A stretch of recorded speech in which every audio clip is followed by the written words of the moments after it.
Hello dear students, characteristics of living organism हा इयत्ता 6वीचा chapter आपण शिकत आहोत. आता त्या चॅप्टरमधले आपण बरेचसे कन्सेप्ट्स पाहिले. कन्सेप्ट शिकणं ही वेगळी गोष्ट आहे, ते कन्सेप्ट्स प्रॉपर लँग्वेजमध्ये एक्झाममध्ये लिहिणं ही एक वेगळी स्किल आहे. सो ह्या चॅप्टरमधले काही एक्सरसाइज मधले क्वेश्चन्स आणि आन्सर्स आज आपण आजच्या व्हिडिओमध्ये डिस्कस करणार आहोत. ऑल्सो जर तुम्हाला हवं असेल, तुमच्या कमेंट्स आल्या तर ह्या चॅप्टरचे काही ॲडिशनल क्वेश्चन आन्सर्स मी काढलेले आहेत. 1 मार्कांचे, 2 मार्कांचे, जे ऑब्जेक्टिव्ह टाईपचे असतात, तर ते तुम्हाला जर हवे असतील तर मला कमेंट करून सांगा. मी ते तुम्हाला एक्स्ट्रा क्वेश्चन्स देखील नक्की देईन फॉर प्रॅक्टिस. सो चला एक्सरसाइज मधले क्वेश्चन आन्सर्स घेऊयात. बरेचसे क्वेश्चन्स तुम्हाला याच्यामधले येतात ॲज इट इज.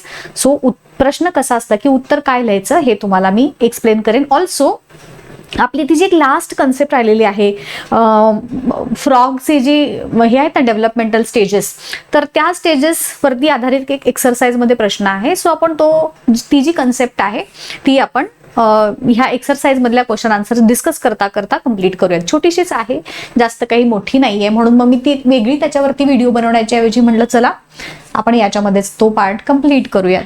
सो पहिला जो प्रश्न आहे सिंपल आहे. तुमच्या धड्यामध्ये, तुमच्या चॅप्टरमध्ये जे काही लाईन, तुम्ही जर लाईन टू लाईन चॅप्टर वाचले तर तुम्हाला ह्या प्रश्नांची उत्तरं त्या चॅप्टरमध्येच मिळून जातील. सो आपला जो पहिला प्रश्न आहे की every living organism produces another living organism like itself, आणि त्याला काय म्हणतात? So it is called as reproduction. So याचं उत्तर झालं रिप्रोडक्शन. दुसरा प्रश्न, dash and dash are the main characteristics of living organism. So obviously growth and development, किंवा डेव्हलपमेंटच्या ऐवजी इथे रिप्रोडक्शन आपण घेऊ. तुमच्या पुस्तकामध्ये रिप्रोडक्शन आहे. Growth and reproduction are the main characteristics of living organisms. The growth and development of living organisms due to food is called as the characteristics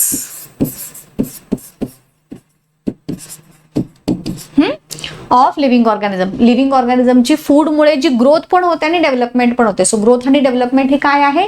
living ऑर्गॅनिझमची कॅरेक्टरिस्टिक आहे. सो त्याचं उत्तर आपण ते लिहिलं.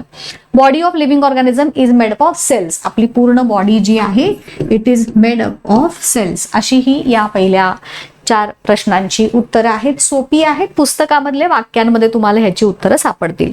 मेन जे आहेत प्रश्न ते इथून सुरुवात होतात. सो दुसरा जो प्रश्न आहे काय दिलेला आहे? Birds, fishes and animals can move from one place to another. सगळेच एका जागेहून दुसऱ्या जागी मूव्ह करतात, बरोबर. Dry leaves, tractors and bullock carts हे सुद्धा त्यांची जागा बदलतात.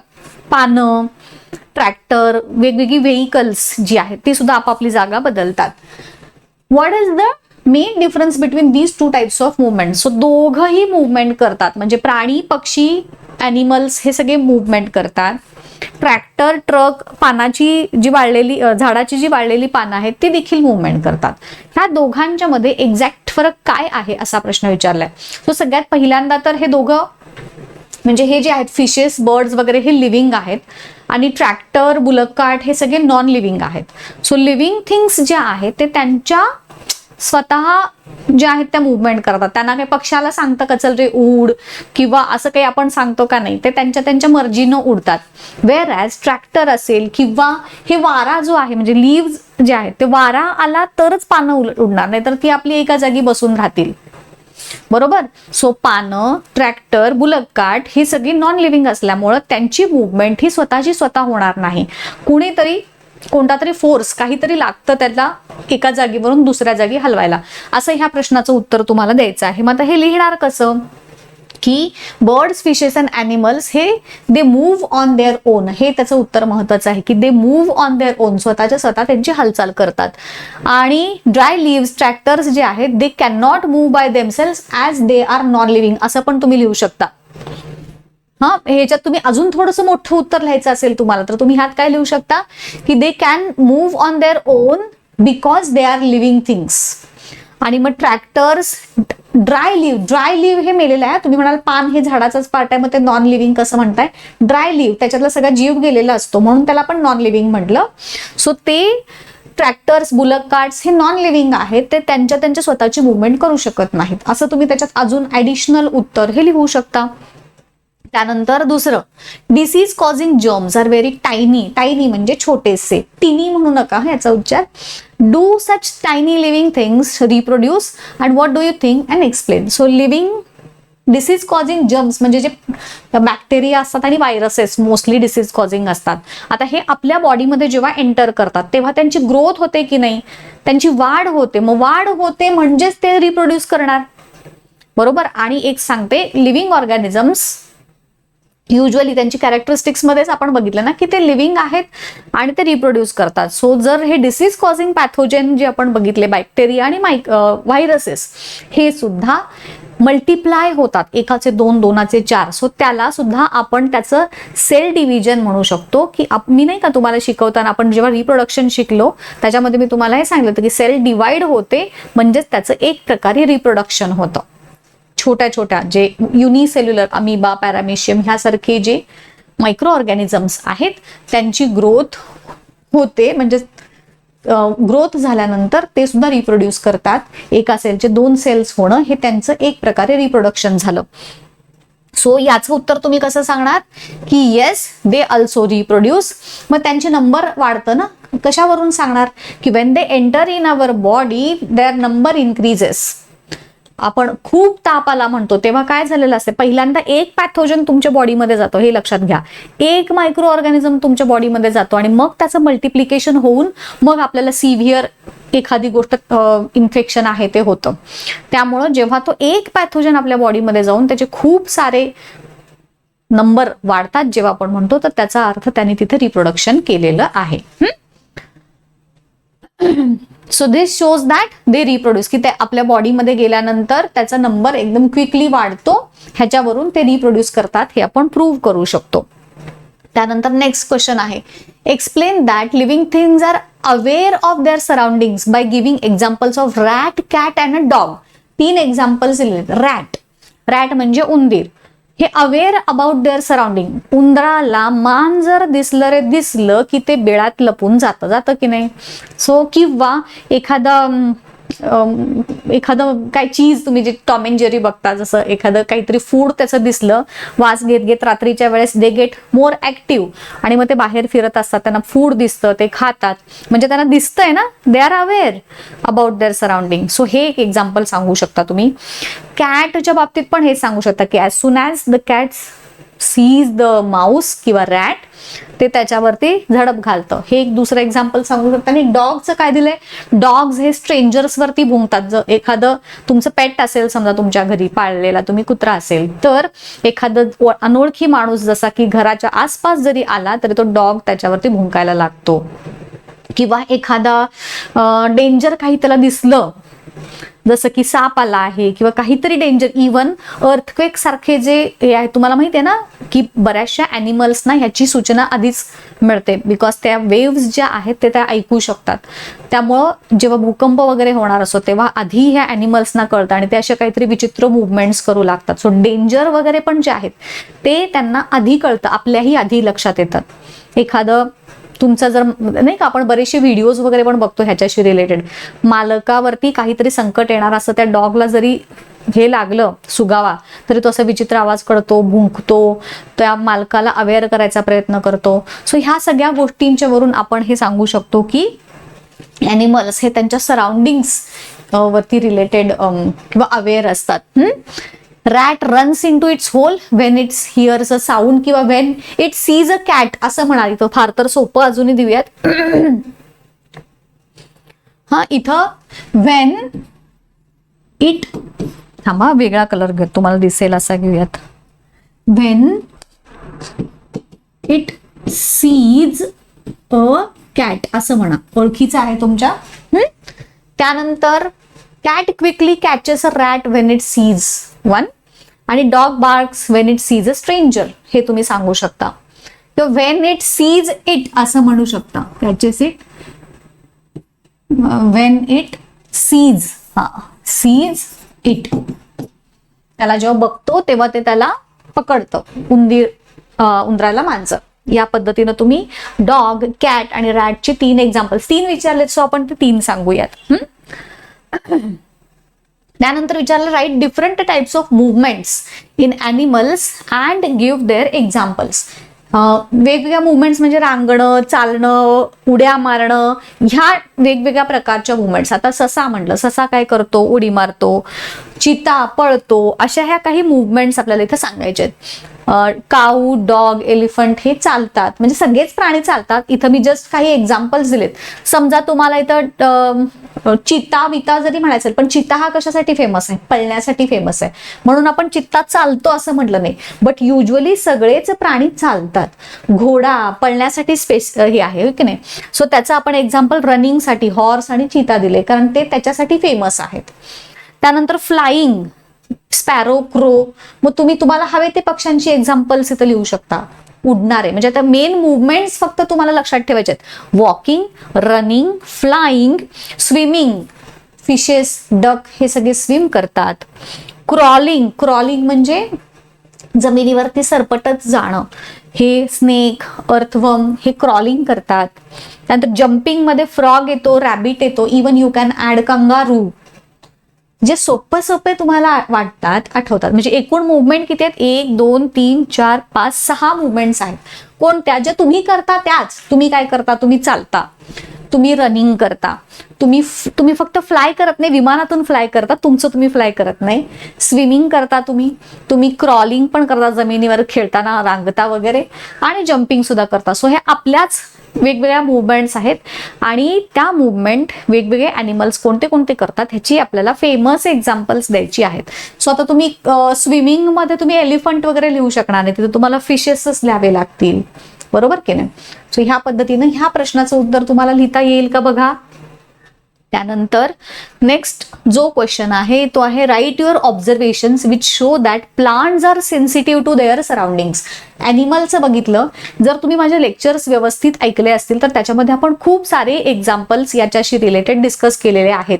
जसं की खिडकी जवळ एखादा प्लांट आपण ठेवलेलं असेल तर त्या प्लांटची ग्रोथ टुवर्ड्स द सनलाईट होते. किंवा सूर्यफुलाचं तर तुम्हाला माहितीच आहे, सूर्यफूल सनफ्लावर आहे, ते जिथं जिथं सूर्य आहे तिथं तिथं त्याचं तोंड वळतं. हे एक एक्झाम्पल सांगू शकता.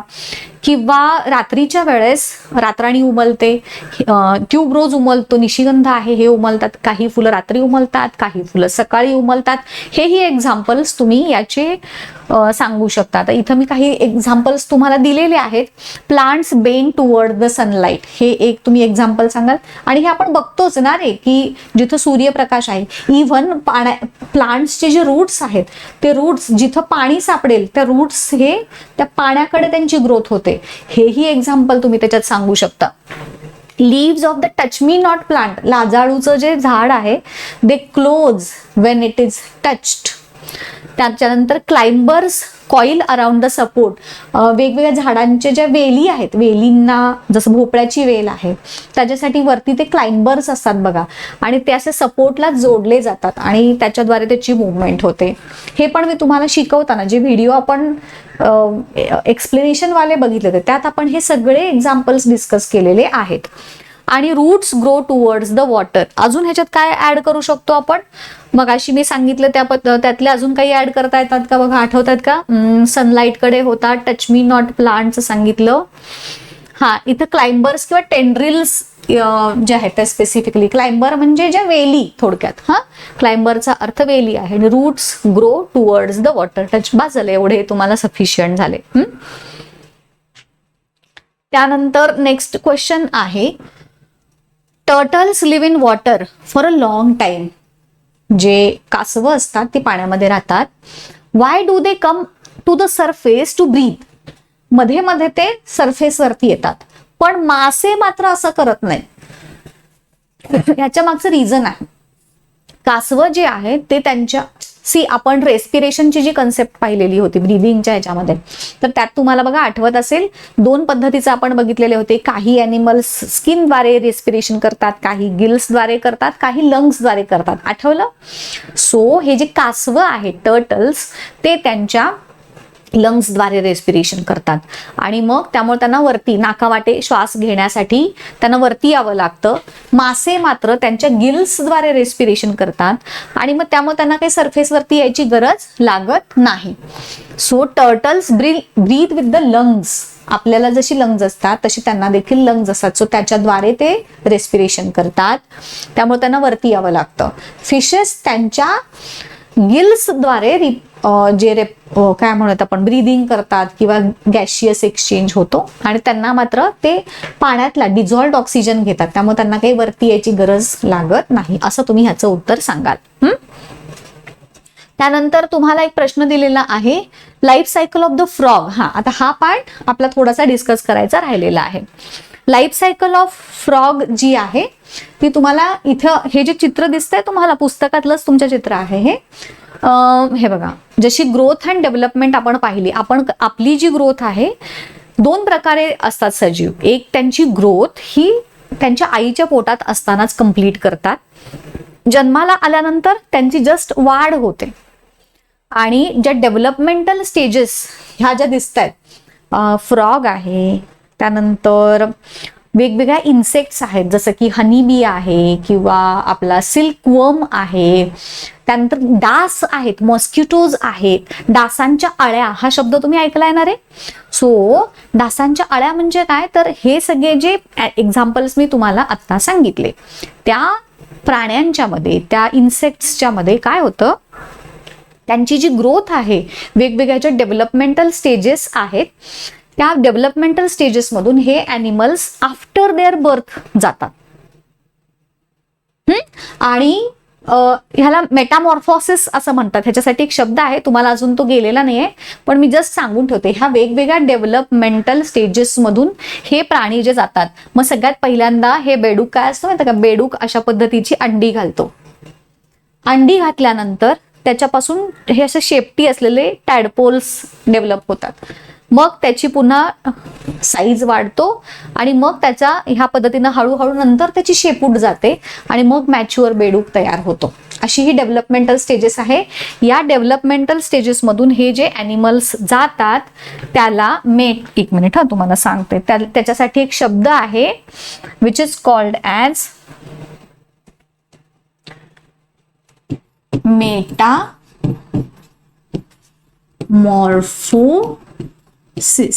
तुम्हाला एवढं नाहीये डिटेल आता, म्हणजे ह्याचं नाव दिलेलं नाहीये. डेव्हलपमेंटल स्टेजेस एवढंच दिलेलं आहे. ग्रोथ ह्या जो बेडूक आहे त्याची.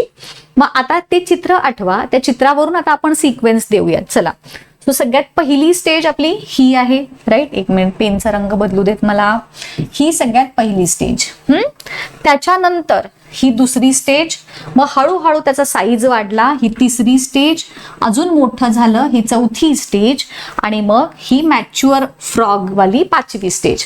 ह्याचं जे उत्तर आहे ते मगाशी आपण बघितलं, त्या डेव्हलपमेंटल स्टेजेस ऑफ फ्रॉग ही जी पुस्तकातली तुमच्या डायग्राम आहे त्याच्यावरती आधारित हे विचारलेलं आहे. आणि या प्रक्रियेला काय म्हणतात, मेटामॉर्फोसिस. हे ॲनिमल्स एक्झाम्पल कुठले कुठले सांगितले मी, फ्रॉग सांगितला, इव्हन डासांच्या बाबतीत, मॉस्किटोच्या बाबतीत असंच होतं, सिल्क वॉर्मच्या बाबतीत egg, larva, pupa, adult, butterflies त्यांच्याही बाबतीत असंच होतं.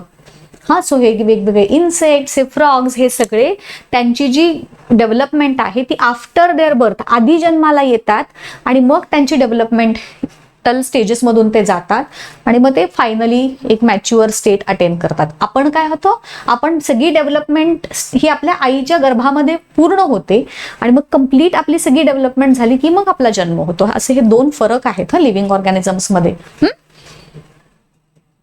त्याच्यानंतर येतो क्लासिफाय द फॉलोइंग. हे सोपं आहे ना, एकदम सोपं आहे.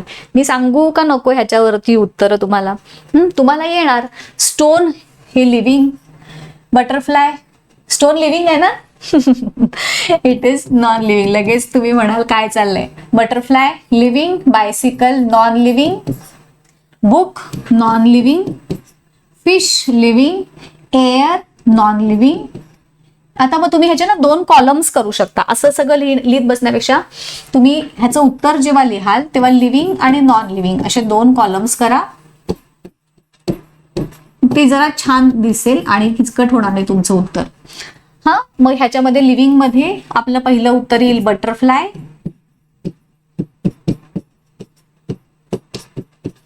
त्यानंतर फिश, त्यानंतर ट्री, हा, आणि बाकीचे जे सगळे आहेत ते सगळे येतील नॉन लिव्हिंग मध्ये. आता ह्याच्यात काईट हा शब्द दोन ह्याच्यात येऊ शकतो. जर पतंग ह्या अर्थी काईट म्हटलं तर तो नॉन लिव्हिंग मध्ये येणार, युजली तेच असतं. परंतु तुम्हाला माहितीये घारीला पण काईट म्हणतात, घार जी उडते ना तिला पण काईट म्हणतात, आणि त्याच्या अर्थी जर घेतलं तर हे लिव्हिंग मध्ये येतं. सो इथं हे माझ्या मते पतंग ह्याच अर्थानं दिलेलं आहे, सो हे आपण नॉन लिव्हिंग मध्ये लिहूया. ठीक आहे. सो हे झाले बाकीचे सगळे, म्हणजे stone, bicycle, book, air, kite आणि बस हे सगळे नॉन लिव्हिंग झाले. पण मी जसं म्हटलं तसं येऊ शकतं हा, की काईट हा दोन, म्हणजे जर घार पक्षी ह्या अर्थानं घेतला तर तो लिव्हिंग येणार, आणि जर तुम्ही पतंग म्हणजेच आपण जो पतंग उडवतो त्या अर्थानं घेतला. पण काईट म्हणजे घार हे खूप कमी लोकांना माहिती असतं, त्यामुळे हा शब्द नॉन लिव्हिंग पतंगाच्या साठीच दिलेला आहे. त्याच्यानंतरचा जो नेक्स्ट क्वेश्चन आहे, what happens to animals when they do not get enough fodder, 10वा प्रश्न आहे, and water during a drought. Drought म्हणजे दुष्काळ. दुष्काळ जेव्हा पडतो त्यावेळेस अॅनिमल्सना चारा, पाणी हे मिळत नाही. आता खायला प्यायला मिळालं नाही तर काय होणार, ऑब्व्हियसली ते वीक होणार, त्यांना प्रॉपर न्यूट्रिशन न मिळाल्यामुळे ते आजारी पडणार, त्यांची ग्रोथ प्रॉपर होणार नाही, ते एकदम मरतुकडे होऊन जातील, हडकुळे होऊन जातील, आणि जर खूप जास्त दिवस जर त्यांना हे मिळालं नाही तर ते ऑब्व्हियसली मरून जातील, असं तुम्ही ह्याचं उत्तर सांगाल. सो ॲनिमल्स बिकम वीक, ते आजारी पडतील, they will lose their weight, they will produce less milk, they fall sick, आणि जर ते कंटिन्यू राहिले तर ते मरून जातील. म्हणजे हे they may even die if the drought continues for a long time, असं तुम्ही ह्याची उत्तरं सांगाल. दे वीक होणार, वजन त्यांचं कमी होणार, कमी दूध त्यांच्यामुळे मिळेल आणि ते आजारी पडतील. त्याच्यानंतर शेवटचा प्रश्न आहे, अ टायगर कब grows bigger does it also develop, असा प्रश्न विचारलेला आहे. वाघाचं जे बछडा आहे तो आकारानं जेव्हा वाढतो तर त्याची डेव्हलपमेंट पण होते का रे. आपण ग्रोथ आणि डेव्हलपमेंट ह्या दोन गोष्टी बघितल्यात. ग्रोथ मध्ये आपण काय म्हणतो, शरीराचा आकार वाढणं वगैरे, त्याला आपण ग्रोथ म्हटलं. आणि डेव्हलपमेंट काय असते, वेगवेगळी स्किल्स शिकणं. मग जेव्हा ते वाघाचं बछडा मोठा होतो तेव्हा तो शिकार करायला शिकतो, तो चालायला शिकतो, तो पळायला शिकतो. म्हणजे तो नुसताच मोठा होतो का, नाही, तो वेगवेगळी स्किल्स पण शिकतो, आणि वेगवेगळी स्किल्स शिकणं म्हणजेच डेव्हलपमेंट. मग ह्या प्रश्नाचं उत्तर काय झालं की येस, तो त्याच्यामध्ये त्याची डेव्हलपमेंट देखील होते, कारण तो काय करतो, त्याला मसल्स स्ट्रॉंग होतात, तो हंट करणं शिकतो, तो रनिंग शिकतो, म्हणजे रन करतो, हंटिंग शिकतो, ह्या सगळ्या स्किल्स तो शिकतो, आणि म्हणून त्याची ग्रोथ आणि डेव्हलपमेंट दोनही होते. सो हा तुमचा पूर्ण एक्सरसाइज इथं आपण विथ एक्सप्लेनेशन डिस्कस केलेला आहे. कसा वाटला नक्की सांगा. जास्तीत जास्त स्टुडंट्स पर्यंत माहिती पोहोचवायला विसरू नका. इथेच थांबूयात, भेटूयात पुढच्या व्हिडिओमध्ये, नवीन चॅप्टर सुरू करूयात. Till then bye bye, thank you.